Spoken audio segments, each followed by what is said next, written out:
यह video class 10 chapter 2 का revision video है और अब हम पढ़ने वाले हैं एसिड्स बेस एंड साल्ट्स। तो आपसे आग्रह यह है कि यदि आपने इस चैप्टर को पहले नहीं पढ़ा है तो आप उसे पढ़ लें, उसके बाद रिवीजन वीडियो को देखें तो आपको यह ज़्यादा समझ में आएगा और आप सारे बातों को अच्छी प्रकार से यहाँ समझ पाएंगे। तो जैसा कि आपने पढ़ा है एसिड बेसिस एंड साल्ट्स में, एसिड्स किसे कहते हैं जो कि टेस्ट में कैसे होते हैं, सावरिन टेस्ट होते हैं। और जो ब्लू लिटमस पेपर को किस में चेंज कर देते हैं, रेड। हम लोगों ने याद भी किया था, याद करिए, एसिड डी और यहाँ रेड डी। इसके बाद आप देख सकते हैं एसिड का उदाहरण दिया गया है, जैसे कि हाइड्रोक्लोरिक एसिड हो गया HCl, सल्फ्यूरिक एसिड हो गया H2SO4, नाइट्रिक एसिड हो गया HNO3, एसिटिक एसिड हो गया CH3COOH। यहाँ पर आप देख सकते हैं ये स्ट्रॉन्ग एसिड है, जबकि ये क्या है, वीक एसिड है। ये सारा मैंने आपको पढ़ाया है। इसके बाद आप देख सकते हैं बेसेस। तो बेसेस का टेस्ट कैसा होता है, बीटर होता है। यह रेड लिटमस को ब्लू में चेंज कर देता है। इसके बाद आप देख सकते हैं बेसेस का यहाँ उदाहरण दिया गया है। पहला है sodium hydroxide, potassium hydroxide, calcium hydroxide. इसके बाद आप देख सकते हैं अमोनियम हाइड्रोक्साइड। तो ये बेसेस के कुछ उदाहरण दिए गए हैं।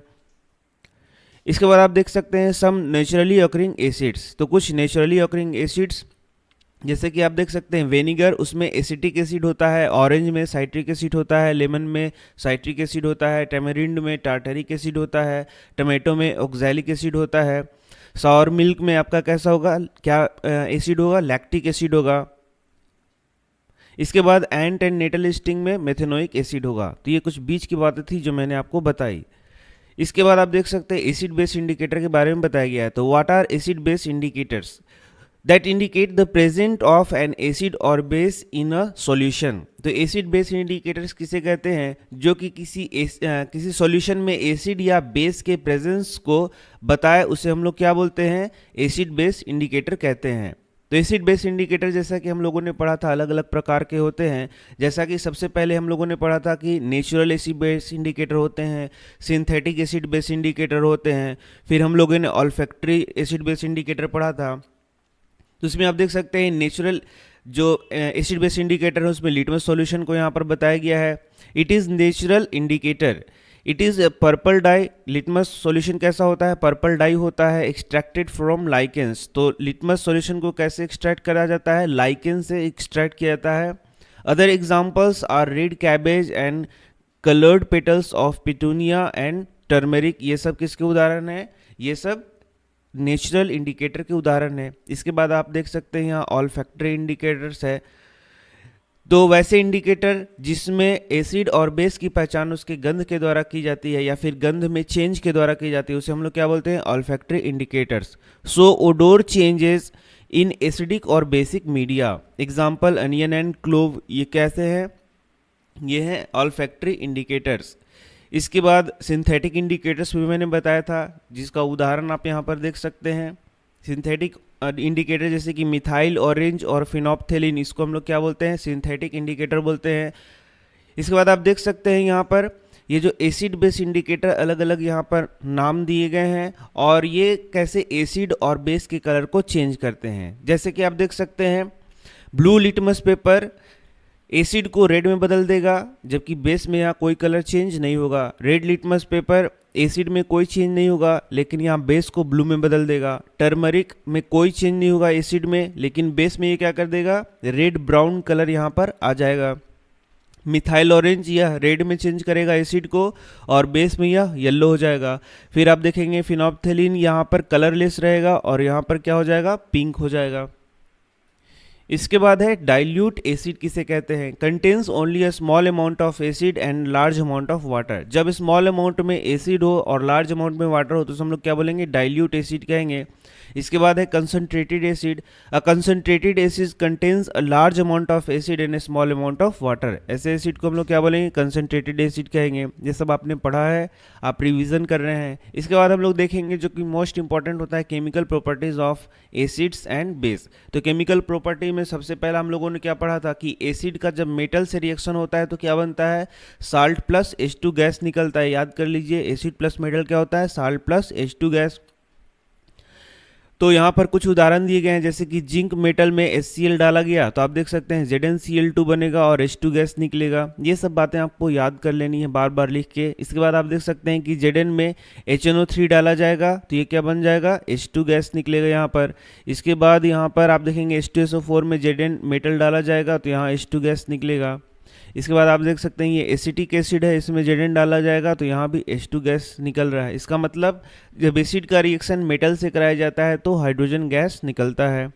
इसके बाद पॉप टेस्ट हम लोगों ने देखा था कि कैसे हाइड्रोजन गैस के जो गैस निकल रहा है उसको हम लोग टेस्ट करते हैं। तो जब बर्निंग कैंडल आप जहाँ पर यह रिएक्शन करा रहे हैं वहाँ ले जाएंगे तो वहाँ पर पॉप साउंड प्रोड्यूस होता है, जो कि बता रहा है कि वहाँ पर हाइड्रोजन गैस निकल रहा है। ये पहला हो गया। इसके बाद बेस का रिएक्शन जब हम लोग मेटल से कराएंगे तो वहाँ भी देखेंगे कि आप हाइड्रोजन गैस निकलता है। तो ये बहुत ही इंपॉर्टेंट भी था एक, कि what happens when NaOH react with Zn, तो यहाँ पर बनेगा Na2ZnO2। ZnO2 को हम लोग क्या बोलते हैं, जिंकेट। तो ये हो गया सोडियम जिंकेट। और साथ में कौन सा गैस निकलेगा, तो H2 गैस निकलेगा। तो एसिड जब मेटल से रिएक्शन करेगा तो H2 निकलेगा, बेस जब मेटल से रिएक्शन करेगा तो H2 गैस निकलेगा। Such reactions are not possible with all metals, तो सभी मेटल इसी प्रकार से रिएक्शन करें ऐसा संभव नहीं है। इसके बाद आप देख सकते हैं और भी यहाँ पर रिएक्शंस जो कि आपको याद करने थे। Action of acid with metal carbonates and metal bicarbonates, तो आप याद कर लें कि मेटल कार्बोनेट और मेटल बाइकार्बोनेट का रिएक्शन जब एसिड से कराते हैं तो क्या होता है। तो आप देख सकते हैं एसिड का रिएक्शन मेटल कार्बोनेट से कराएंगे तो क्या बनेगा, साल्ट प्लस वाटर प्लस क्या बनता है, CO2।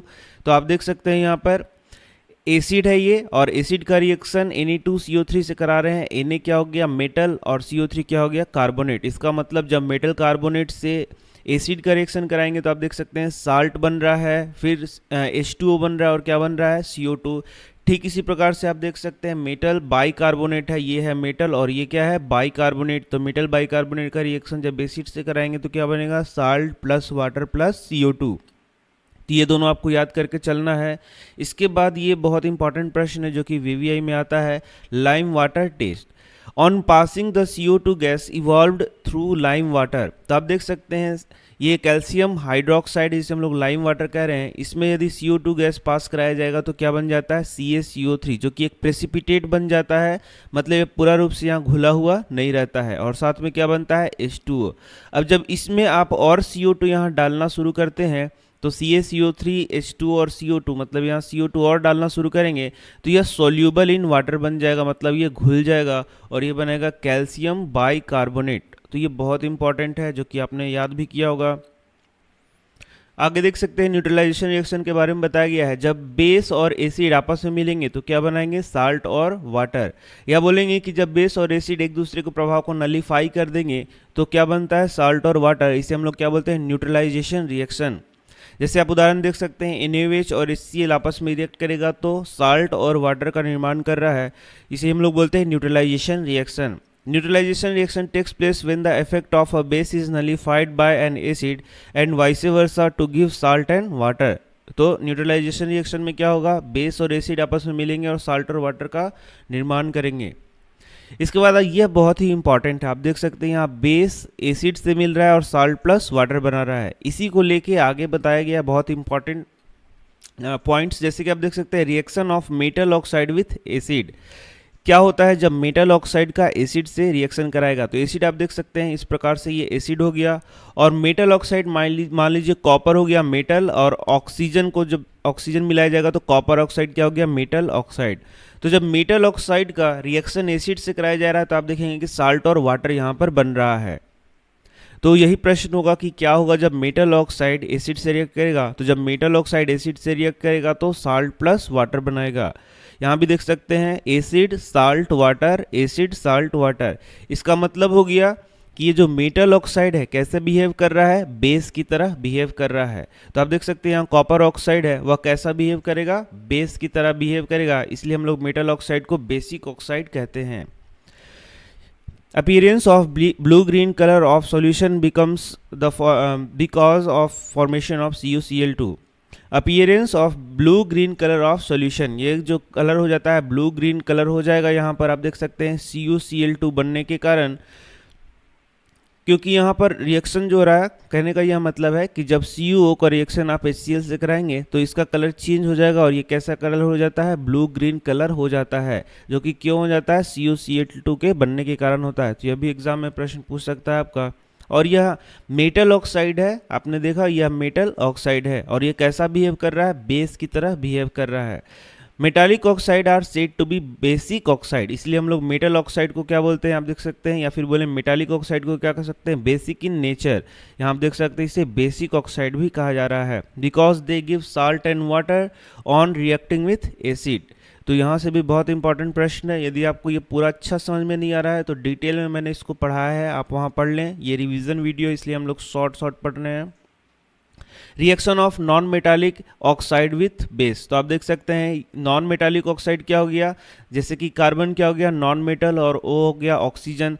तो नॉन मेटालिक ऑक्साइड यहाँ आप देख सकते हैं जिसका रिएक्शन किससे कराया जा रहा है, बेस से कराया जा रहा है। COH का होल टू क्या है, बेस। तो आप देखेंगे यहाँ पर साल्ट और वाटर का फॉर्मेशन हो रहा है। तो आप यहाँ बता सकते हैं क्या कि ये जो बेस है कैसा बिहेव कर रहा है, एसिडिक या फिर बेसिक। तो आप देख सकते हैं non metallic oxide are said to be acidic, या एसिडिक बिहेव कर रहा है। ये भी बहुत इंपॉर्टेंट है जो मैंने आपको पढ़ाया है। Non metallic oxides are said to be acidic in nature because on reacting with a base they produce salt and water. तो आप देख सकते हैं नॉन मेटालिक ऑक्साइड कैसा रिएक्ट करेगा, एसिडिक, और मेटालिक ऑक्साइड कैसा रिएक्ट करेगा, कैसा बिहेव करेगा, बेसिक बिहेव करेगा। All acidic solution conduct electricity, तो आपने देखा कि जो एसिडिक सॉल्यूशन है वह इलेक्ट्रिसिटी प्रोड्यूस करता है, पहले आपने पढ़ा है। Glowing of bulb indicates that there is a flow of electric current through the solution. तो जब आप वाटर में पानी को घोलते हैं तो आप देखेंगे कि वहाँ पर H+ रिलीज होगा, और H+ रिलीज होने के कारण ये क्या करेगा, इलेक्ट्रिसिटी को कंडक्ट करेगा। एसिड और base in a water solution, तो एसिड और बेस को जब पानी में घोला जाएगा तो क्या होगा, आप देख सकते हैं acid produces H+ ion in the presence of water. यदि एसिड को वाटर के में घोला जाए तो आप देख सकते हैं यहाँ पर H+ आयन वह देगा, और ये जो H+ आयन है वह H2O से रिएक्ट करेगा और हाइड्रोनियम आयन का फॉर्मेशन करेगा। ये मैंने आपको बताया था। तो ये आप देख सकते हैं डायरेक्ट हाइड्रोनियम आयन यहाँ पर बताया गया है, और साथ में यहाँ पर Cl- भी निकल रहा है। तो इसका क्या मतलब हो गया कि HCl को पानी में घोला जाए तो H+ देगा, और क्या देगा, Cl- देगा, और ये H+ H2O से मिलकर क्या बना देता है, हाइड्रोनियम आयन बना देता है। आप देख सकते हैं यहाँ H3O+ को हम लोग क्या बोलते हैं, hydronium ion. H+ ion can not exist alone, आप देख सकते हैं H+ आयन यहाँ पर एलोन एग्जिस्ट नहीं कर सकता, इसलिए वह H2O से रिएक्ट करेगा और हाइड्रोनियम आयन का फॉर्मेशन यहाँ पर करता है।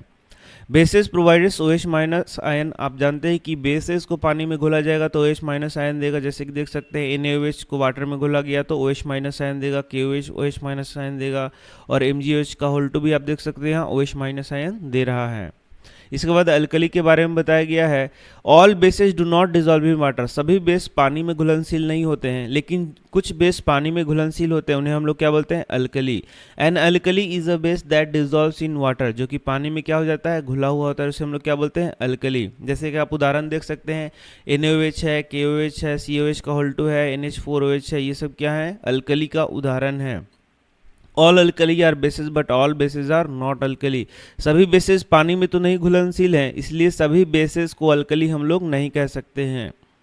Precaution must be taken while mixing acid और बेस विथ वाटर, तो ये मैंने आपको पढ़ाया था, याद करिए कि जब एसिड और बेस को पानी में घोल रहे होते हैं तो उसमें खास प्रिकॉशन ध्यान देना पड़ता है।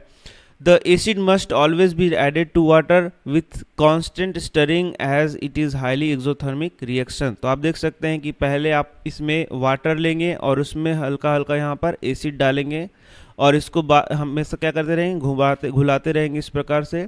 आपको ऐसा नहीं करना है कि यहाँ पर एसिड लेना है और इसमें यहाँ पर आपको पानी डालना है, ऐसा कभी भी नहीं करना है, क्योंकि यह हाईली एक्सोथर्मिक होगा। When an acid or a base is mixed with water, they become dilute। तो ये मैंने शुरू में ही आपको बता दिया कि जब एसिड और बेस में पानी मिला दिया जाएगा तो वे डाइल्यूट बन जाएंगे। This results in the decrease of the concentration of H3O+, H3O+ आप समझ रहे हैं, H+ आयन बोल रहे हैं हम लोग, और OH- per unit volume in acid and base respectively. तो आप देखेंगे कि जैसे जैसे आप पानी मिलाते जाएंगे H+ आयन का कम होते जाएगा, पानी बढ़ते जाएगा, H प्लस आयन कम होते जाएगा। ठीक इसी प्रकार से पानी बढ़ते जाएगा और OH माइनस का कंसंट्रेशन क्या होते जाएगा, कम होते जाएगा। मैं उम्मीद कर रहा हूँ कि आप ये रिवीजन पढ़ रहे हैं तो आपको ये सारी बातें समझ में आ रही होंगी। अब हम लोग को पढ़ना है, नेक्स्ट टॉपिक है स्ट्रेंथ ऑफ एन एसिड और बेस। तो ये मैंने आपको जो बताया था कि strength of acid and base depends on the number of H plus ion and OH minus ion. तो H प्लस आयन और OH माइनस आयन का वैल्यू बता रहा है कि कोई एक एसिड और बेस स्ट्रॉन्ग है या फिर वीक है। यदि ज़्यादा H प्लस होगा तो वो स्ट्रॉन्ग एसिड होगा, कम H प्लस होगा तो वीक एसिड होगा, ज़्यादा OH माइनस होगा तो स्ट्रॉन्ग बेस होगा, कम OH माइनस होगा तो क्या होगा, वीक बेस होगा। With the help of universal indicator we can find the strength of an acid और बेस। तो हम लोगों ने पढ़ लिया है कि यूनिवर्सल इंडिकेटर के द्वारा एसिड और बेस के स्ट्रेंथ को निकाला जा सकता है। This indicator is called pH scale. इसी को हम लोग क्या बोलते हैं, पीएच स्केल भी बोलते हैं। पीएच का मतलब potence in German means power होता है, मतलब कि पोटेंस का मतलब क्या होता है, पावर। किस भाषा में, तो जर्मन भाषा में। This scale measures zero. अब देख, आपने याद किया था इसको, ये 0 था, ये 7 था और ये क्या था, 14। तो 0 क्या है, वेरी एसिडिक है, 14 क्या है, वेरी अल्कलाइन है और 7 क्या था, न्यूट्रल था। PH paper, it is a paper which is used for measuring pH. तो पीएच पेपर जो कि मैंने आपको दिखाया था, जो कि पीएच को मेज़र करने के लिए यूज़ होता है, उसे हम लोग क्या बोलते हैं, पीएच पेपर। तो ये सारी बातें मैंने आपको बताई थी वहाँ पर। Strong acid give rise to more H plus ion, ये मैंने पढ़ा दिया था कि यदि स्ट्रॉन्ग एसिड है तो ज़्यादा H प्लस आयन देगा। जैसे आप देख सकते हैं HCl है, H2SO4 है, HNO3, इसको स्ट्रॉन्ग एसिड कहते हैं। ये डायरेक्ट प्रश्न आता है आपका। वीक एसिड का उदाहरण दीजिए, तो आप देख सकते हैं CH3COH और H2CO3 कार्बोनिक एसिड, ये है वीक एसिड के उदाहरण जिसमें कम H प्लस आयन मिलेगा। ठीक इसी प्रकार से स्ट्रॉन्ग बेस उसे कहेंगे जिसमें ज़्यादा OH माइनस आयन आएगा। आप उदाहरण यहाँ देख सकते हैं और वीक बेस का भी यहाँ पर उदाहरण दे सकते हैं। तो यहाँ से भी प्रश्न आता है, स्ट्रॉन्ग बेस के उदाहरण दीजिए, वीक बेस के उदाहरण दीजिए, तो आप इसको आसानी से कर सकते हैं। वीक बेस उसे कहेंगे जिसमें कम OH माइनस आयन आएगा। अब हम देखते हैं मोर अबाउट साल्ट्स। तो इसमें कुछ नाम दिया गया है, उसको हम लोग देखते हैं। जैसे कि पोटेशियम सल्फेट है, K2SO4, सोडियम सल्फेट है, Na2SO4, सोडियम क्लोराइड है, NaCl, अमोनियम क्लोराइड है, NH4Cl। तो ये जो बना है, ये कैसे बना है, तो हम लोगों ने पढ़ा है कि साल्ट कैसे बनते हैं, एसिड और बेस के मिलने से। तो आप देख सकते हैं ये जो K2SO4, वह उसमें कौन सा बेस मिला हुआ है, तो KOH और H2SO4 के मिलने से बना हुआ है। Na2SO4 कैसे बना हुआ है, NaOH और H2SO4 के मिलने से बना है। NaOH और HCl के मिलने से क्या बना है, NaCl, जो कि हम लोगों ने शुरू में भी पढ़ा था। इसके बाद NH4OH और HCl के मिलने से कौन बना है, NH4Cl बना है। Note, NaCl and Na2SO4 belong to the family of sodium salt. तो ये हम लोगों ने पढ़ा था साल्ट फैमिली। तो आप देख सकते हैं यहाँ पर ये सोडियम साल्ट फैमिली का है। यहाँ पर देख सकते हैं फैमिली ऑफ सोडियम साल्ट, क्योंकि यहाँ पर आप देख सकते हैं यहाँ पर भी सोडियम आयन है, इसमें भी सोडियम आयन है, इसलिए हम लोग इसको बोलते हैं कि यह सोडियम फैमिली का है, या फिर बोलें फैमिली ऑफ सोडियम साल्ट का है। ठीक इसी प्रकार से आप देख सकते हैं यहाँ पर NaCl और KCl, यहाँ पर इसमें क्लोरीन आप देख सकते हैं क्लोराइड आयन दोनों में है, belongs to the family of chloride salt. तो ये क्लोराइड साल्ट का दोनों है। ये सारी बातें आपने पढ़ी हैं, बहुत डिटेल में मैंने आपको बताया है। इसके बाद देख सकते हैं आप importance of pH in our daily life. हम लोगों ने पढ़ा है कि हमारा बॉडी एक खास पीएच लेवल पे कार्य करता है। आप देख सकते हैं कि शुरू में हम लोगों ने देखा था कि हमारे स्टमक में का पीएच लेवल एक खास लेवल का होता है, और यहाँ पर एसिडिटी यदि बढ़ जाता है तो हम लोग एंटासिड का यूज़ करते हैं। जैसे कि वहाँ आपने पढ़ा था कि मिल्क ऑफ मैग्नीशिया को एंटासिड के रूप में MgOH का होल टू, ये मिल्क ऑफ मैग्नीशिया जिसको हम लोग एंटासिड के रूप में उपयोग करते हैं। फिर आप देख सकते हैं पीएच ऑफ एसिड रेन के बारे में बताया गया है। When pH of rain water is less than 5.6 is called acid rain, ये मैंने आपको बता दिया था। इसके बाद आप देख सकते हैं यहाँ पीएच ऑफ सॉइल के बारे में बताया गया है। Plants require a specific range of pH, जैसे कि एनिमल्स को एक स्पेसिफिक रेंज ऑफ पीएच चाहिए, ठीक उसी प्रकार से प्लांट्स को भी एक खास रेंज ऑफ पीएच चाहिए उसके फिजियोलॉजी को सही प्रकार से कार्य करने के लिए। If pH of soil in of any particular place is less और more than normal then the farmers add suitable fertilizers to it. इसमें सुटेबल फर्टिलाइजर्स वगैरह ऐड किया जाता है जिससे कि पीएच को वहाँ पर नॉर्मलाइज किया जाए या फिर बोलें कि पीएच को कंट्रोल किया जाए। Our body functions between the range of 7 to 7.8। Living organisms can survive only in the narrow range of pH. तो ये भी मैंने आपको बता दिया था। टूथ डीके एंड पीएच ये मैंने बहुत डिटेल में आपको पढ़ाया था। Bacteria present in the mouth produce acid. जो माउथ में बैक्टीरिया है वह एसिड प्रोड्यूस करेगा by degradation of sugar and food particles remaining in the mouth. यदि आपने दांत साफ नहीं किया, अच्छी तरीके से मुंह साफ नहीं किया, तो उसमें प्रेजेंट शुगर और फूड पार्टिकल्स को बैक्टीरिया क्या करता है, डिग्रेड करता है और क्या प्रोड्यूस करता है, एसिड। और इससे माउथ का जो मीडियम है वो क्या हो जाएगा, एसिड, और धीरे धीरे टूथ डीके होना शुरू हो जाएगा। इसलिए हम लोग क्या यूज़ करते हैं, टूथपेस्ट यूज़ करते हैं जो कि बेसिक इन नेचर होता है। तो ये भी प्रश्न पूछा जा सकता है, टूथपेस्ट कैसा नेचर होता है, बेसिक, जो कि एसिड को क्या करेगा, न्यूट्रलाइज, और आपके दांतों को क्या रखेगा, स्वस्थ रखेगा। बी स्टिंग और nettle sting contains methanoic acid. Bee sting और नेटल स्टिंग में क्या होता है, मेथनोइक एसिड होता है, जिस कारण से हमारे शरीर में क्या होता है, पेन और इरिटेशन होता है। तो इसके लिए हम लोग क्या यूज़ करते हैं, बेकिंग सोडा का यूज़ करते हैं, जो कि एक वीक बेस है, और इसको लगाने पर आप बी स्टिंग और नेटल स्टिंग से राहत पा सकते हैं। We get relief from it.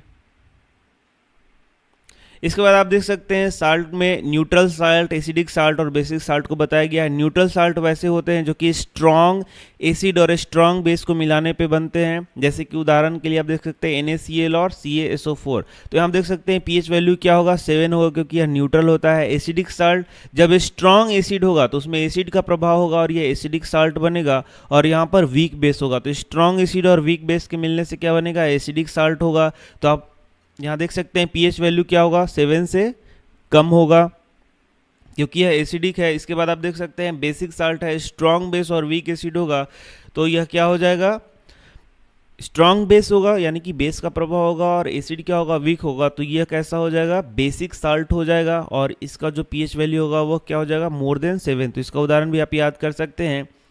Chemicals from common salt, तो हमारा लास्ट टॉपिक यह है, इसके बाद हमारा जो चैप्टर है वो खत्म हो जाएगा। तो आप देख सकते हैं sodium chloride is called as common salt. Sodium chloride को हम लोग कॉमन साल्ट करते हैं।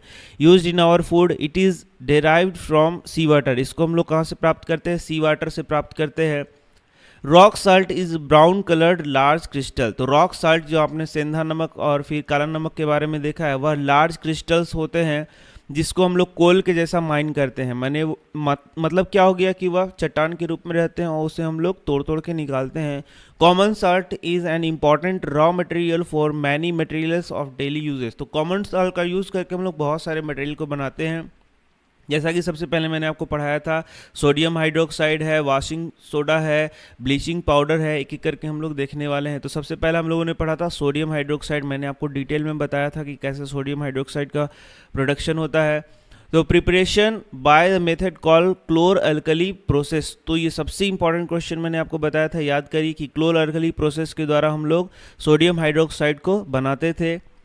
और इसको क्लोर अल्कली क्यों बोलते थे, क्योंकि आप देख सकते हैं यहाँ पर NaCl को जब पानी में घोल के इसको इलेक्ट्रोलाइसिस कराया जाता है, तो उसी को हम लोग क्या, उसी से क्या बनता है, NaOH, और H2। तो यहाँ क्लोरीन भी बन रहा था और यहाँ पर अल्कली भी बन रहा था, इसलिए हम लोग इसको बोल रहे हैं क्लोर अल्कली प्रोसेस। याद कर लीजिए आप, इसको पहले मैंने बताया है। आप देख सकते हैं NaCl को जब पानी में घोल दिया जा रहा था, तो इसी को हम लोग बोल रहे थे ब्राइन। ये बहुत इंपॉर्टेंट प्रश्न था जो मैंने बताया था। इसके बाद ये जो साल्ट था यानी कि ब्राइन था, उसको जब इलेक्ट्रोलाइसिस कराया जा रहा था, तो आपने देखा था कि कैथोड पर H2 निकल रहा था, एनोड पर Cl2 निकल रहा था, और यहाँ NaOH कहाँ बन रहा था, याद करिए। तो आप देखेंगे कि सोडियम हाइड्रोक्साइड भी कैथोड के नीचे बन रहा था। इसके बाद इसका यूजेज जो कि मैंने आपको बताया था, यूजेज आप याद कर सकते हैं। इसके बाद पढ़ना था ब्लीचिंग पाउडर। तो ब्लीचिंग पाउडर कैसे बन रहा था, कैल्शियम हाइड्रोक्साइड के ऊपर क्लोरीन का रिएक्शन कराया जा रहा था, तो क्या बन रहा था, ब्लीचिंग पाउडर। आप देख सकते हैं यहाँ कैल्शियम हाइड्रोक्साइड से क्लोरीन रिएक्शन कराया जा रहा है, तो यहाँ ब्लीचिंग पाउडर बन रहा है, CaOCl2, और साथ में H2O बन रहा है। इसका यूजेज भी आपको पढ़ना था। तो ब्लीचिंग पाउडर का यूज़ हम लोग टेक्सटाइल इंडस्ट्री में करते हैं, फैक्ट्रीज़ में, लॉन्ड्री में, और डिसइंफेक्टेंट के रूप में भी इसका यूज़ करते हैं। तो इसको आप याद कर लें, 2 नंबर में ये सारे प्रश्न आते हैं, बहुत इंपॉर्टेंट है। इसके बाद हम लोगों ने पढ़ा था बेकिंग सोडा। तो बेकिंग सोडा का sodium hydrogen carbonate, baking soda NaHCO3, आप देख सकते हैं NaHCO3। तो बेकिंग सोडा कैसे हम लोगों ने बनाया था, तो जब NaCl H2O CO2 और NH3 इस प्रकार से रिएक्शन कराया था तो हम लोगों को क्या मिल रहा था, सोडियम हाइड्रोजन कार्बोनेट, इसी को हम लोग क्या बोलते हैं, बेकिंग सोडा। और साथ में क्या बन रहा था, NH4Cl। तो ये सारे प्रश्न आपको याद करने हैं, VVI में आते हैं। इसके बाद NaCO3 को हीट करने पर क्या होता है, तो आप देखेंगे कि NaCO3 को हीट करने पे Na2CO3 बनता है। यह भी बहुत इंपॉर्टेंट है, जो कि एग्जामिनेशन में आपका पूछा जाता है, तो इसे भी आप याद कर सकते हैं कि क्या होता है जब NaCO3 को हीट किया जाता है। तो Na2CO3 बनेगा, H2O बनेगा, और साथ में क्या होगा आपका CO2 यहाँ पर निकलेगा। इसके बाद आप देख सकते हैं कि सोडियम हाइड्रोजन कार्बोनेट का उपयोग किस चीज़ में किया जाता है, तो सोडियम हाइड्रोजन कार्बोनेट का उपयोग बेकिंग पाउडर को बनाने में किया जाता है। जैसे कि मैंने बताया था कि सोडियम हाइड्रोजन कार्बोनेट है, उसमें यदि आप माइल्ड एसिड मिला देंगे, एडिबल एसिड, तो क्या बन जाएगा आपका बेकिंग पाउडर बन जाएगा। तो बेकिंग सोडा और बेकिंग पाउडर अलग अलग चीज़ है, ये मैंने आपको बताया था। तो आप देख सकते हैं इसके बाद इसके रिएक्शंस को दिखाया गया है। यहाँ पर आप देख सकते हैं सोडियम बाइकार्बोनेट है आपका, और उसके बाद आपका एसिड मिलाया गया है। तो इसमें इसको जब गर्म किया जाए तो आप देख सकते हैं कि CO2 H2O और साथ में यहाँ पर साल्ट मिलेगा, और यही जो CO2 है वह केक को क्या कर देता है, फुला देता है। CO2 produce during the reaction causes bread to और cake to rise, making them soft and spongy. तो ये मैंने आपको बता दिया था। कुछ और यूजेस आप देख सकते हैं, sodium hydrogen carbonate is also an ingredient in antacid, antacid के इंग्रेडिएंट्स के रूप में भी यूज किया जाता है। It is also use in soda acid fire extinguisher, इसको सोडा एसिड फायर एक्सटिंग्विशर के रूप में भी उपयोग करते हैं। तो बहुत इंपॉर्टेंट पॉइंट्स जो मैंने आपको बताए हैं। इसके बाद है वाशिंग सोडा। वाशिंग सोडा मैंने बताया था, प्रिपरेशन ऑफ वाशिंग सोडा। तो यदि सोडियम कार्बोनेट का रिक्रिस्टलाइजेशन होता है तो यह वाशिंग सोडा बनता है। सोडियम कार्बोनेट कैसे बनता है ये मैंने आपको पीछे बताया। तो जैसे सोडियम कार्बोनेट का रिक्रिस्टलाइजेशन, मतलब यहाँ आप देख सकते हैं सोडियम कार्बोनेट में वापस से 10H2O जुड़ रहा है, तो ये क्या बन रहा है, सोडियम कार्बोनेट क्रिस्टल फॉर्म में आ रहा है, और इसे हम लोग क्या बोलते हैं, वाशिंग सोडा। और आप देख सकते हैं वाशिंग सोडा का भी उपयोग दिखाया गया है, used in glass, soap and paper industry, cleaning agents for domestic purposes, removal of hardness of water, manufacture of borax. तो आप देख सकते हैं इसको एकदम याद कर लेना है, क्योंकि 2 मार्क्स में कभी भी आपको यह पूछा जा सकता है। इसके बाद है water of crystallisation, fixed number of water molecule present in 1 formula unit of a salt. किसी साल्ट के 1 फार्मूला यूनिट में जो अमाउंट ऑफ वाटर वहां पर होता है उसी हम लोग क्या बोलते हैं, वाटर ऑफ क्रिस्टलाइजेशन बोलते हैं। जैसे कि यहाँ से भी एक प्रश्न है जो कि मैंने आपको बताया था कि on heating copper sulphate crystal, copper sulphate crystal जो कि कैसा होता है, ब्लू कलर होता है, उसको यदि हीट करेंगे तो आपका 5H2O यहाँ पर क्या हो जाएगा, उड़ जाएगा, और इसका कलर क्या हो जाएगा, चेंज हो जाएगा। इसके बाद आप देखेंगे जब इसको वापस से आप इसमें वाटर मिलाएंगे तो इसका कलर वापस से क्या हो जाता है, ब्लू होता है। ये मैंने आपको बताया है, पीछे आप पढ़ सकते हैं पूरा डिटेल में। Gypsum also contains water of crystallisation, gypsum में भी आप देख सकते हैं वाटर ऑफ क्रिस्टलाइजेशन होता है। फॉर्मूला ऑफ जिप्सम आप देख सकते हैं CaSO4 2H2O होता है, और इसी से क्या बनता है, प्लास्टर ऑफ पेरिस बनता है। जब जिप्सम को 373 के पर गर्म किया जाएगा तो ये क्या बन जाएगा, plaster of Paris. Calcium sulphate hemihydrate, calcium sulphate hemihydrate को हम लोग क्या बोलते हैं, plaster of Paris. Plaster of Paris is use as plaster for fractured bones. तो इसका बहुत सारा यूज़ है टॉयज बनाने में, फ्रैक्चर बोन को जोड़ने में, आप इसको पढ़ सकते हैं पूरा डिटेल में। इसके बाद आप देख सकते हैं कि यही है कैल्शियम सल्फेट ½ जिसको हम लोग बोलते हैं कैल्शियम सल्फेट हेमीहाइड्रेट। इसमें जब वाटर मिलाया जाएगा तो ये क्या बन जाएगा, कैल्शियम सल्फेट बन जाएगा .2H2, और इसी को हम लोग क्या बोलते हैं, जिप्सम बोलते हैं। तो जिप्सम को गर्म करने पे, या फिर इस प्रकार से बोलें कि जिप्सम को ब्रेक करने पे आपको क्या मिलेगा, कैल्शियम सल्फेट हेमीहाइड्रेट और H2O, और जब आप इसमें पानी मिलाएंगे तो क्या बन जाएगा, जिप्सम। ये मैंने आपको बताया था। तो जिप्सम कैसे बनाया जाता है, तो इस प्रकार से बनाया जाता है। इसका यूज़ मैंने बता दिया आपको, टॉय बनाने में, डेकोरेटिव मटेरियल बनाने में, स्मूथ सरफेस को बनाने में होता है। तो ये बहुत ही शॉर्ट वीडियो था। आप पूरे डिटेल में यदि इसको पढ़ना चाहते हैं तो हमारे चैनल में पढ़ सकते हैं। तो मिलता हूँ आपसे नेक्स्ट वीडियो में। धन्यवाद।